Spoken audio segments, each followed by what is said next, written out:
Bonjour à toutes et à tous, bienvenue dans ce décryptage consacré aux élections municipales de 2026. Alors c'est un scrutin qui est sur le papier très local, mais qui a, on va le voir, des résonances nationales plus qu'évidentes. Allez, on plonge tout de suite dans le vif du sujet. Et on commence avec un chiffre qui frappe, 55%. C'est la part des Français qui, d'après un sondage Odoxa, veulent un nouveau maire. Oui, plus de la moitié. Ça nous dit déjà qu'il y a un très fort désir de changement qui plane sur cette élection. Et ça nous amène directement à la grande question, l'attention centrale de ce scrutin.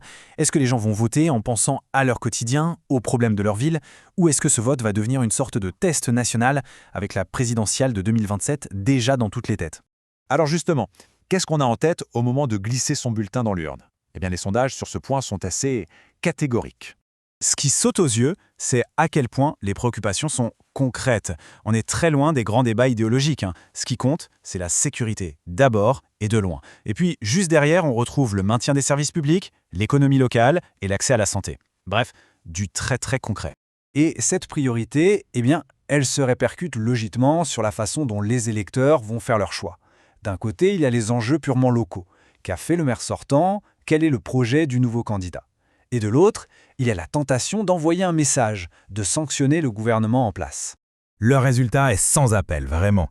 Regardez, plus de 3/4 des gens disent que leur vote sera basé avant tout sur la situation locale. Seulement 24%, à peine un quart, voteront en fonction d'enjeux nationaux. On peut le dire, le scrutin municipal, ça reste un vote à part, un vote bien sanctuarisé. Mais attention, même si les électeurs pensent local, les partis politiques, eux, voient les choses différemment. Pour eux, c'est une bataille absolument cruciale. C'est un peu le premier round, le tour de chauffe, avant la grande échéance de 2027. Et le problème, c'est que le paysage politique est complètement fragmenté, éclaté. Ce qu'on voit au niveau national, ça se répercute directement au niveau local. Fini les duels classiques gauche-droite.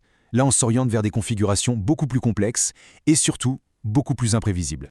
D'ailleurs, les experts comme Erwan Lestrohan d'Odoxa nous le disent. On pourrait voir un nombre record de ce qu'on appelle des quadrangulaires, c'est-à-dire des seconds tours avec 4 listes qui se maintiennent.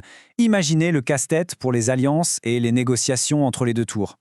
Et du coup, chaque parti a sa propre stratégie. Le Rassemblement national, par exemple, veut transformer ses scores nationaux en un vrai maillage local avec un nombre record de listes.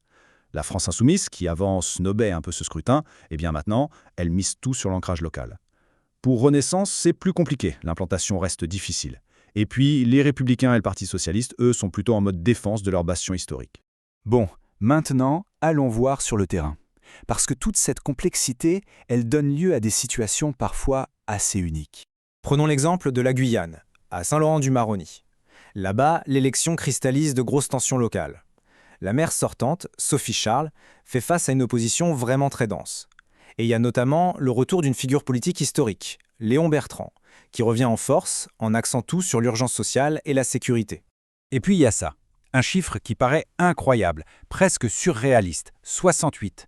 C'est le nombre de communes en France où il n'y a personne, 0 candidat, aucune liste déposée. C'est fou, non ? Du coup, la question qu'on se pose, c'est « mais qu'est-ce qui se passe dans ce cas-là quand il n'y a personne pour qui voter ?» Ça en dit long sur la crise de l'engagement local. Mais heureusement, l'État a tout prévu. Il y a une procédure très claire. Alors voilà comment ça marche. D'abord, le préfet nomme ce qu'on appelle une délégation spéciale de 3 membres. Eux, ils vont gérer les affaires courantes, le quotidien de la mairie. Et leur mission principale, c'est d'organiser de nouvelles élections dans les 3 mois, en espérant bien sûr que cette fois, des candidats se présentent. Allez, pour finir, un petit point pratique.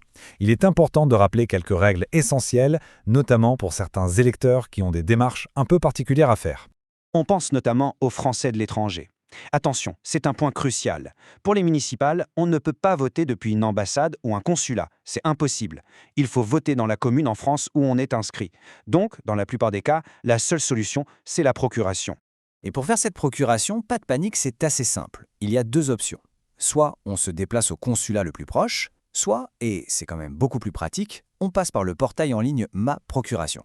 Donc, si on résume, ce qu'il faut retenir, c'est qu'on a un vrai choc. Un choc entre les priorités très locales des habitants et les grandes ambitions nationales des partis. Et avec ce paysage politique complètement fragmenté, plus ces cas un peu extrêmes de communes sans candidat, on voit bien qu'il y a une vraie crise de l'engagement local. Tout ça rend les résultats très très difficiles à prédire.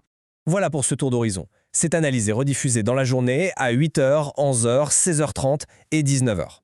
Et bien sûr, ce n'est qu'un début. Le rendez-vous est pris pour lundi, le 16 mars. On sera là pour une analyse complète de tous les résultats du premier tour. Ça promet d'être passionnant. À lundi.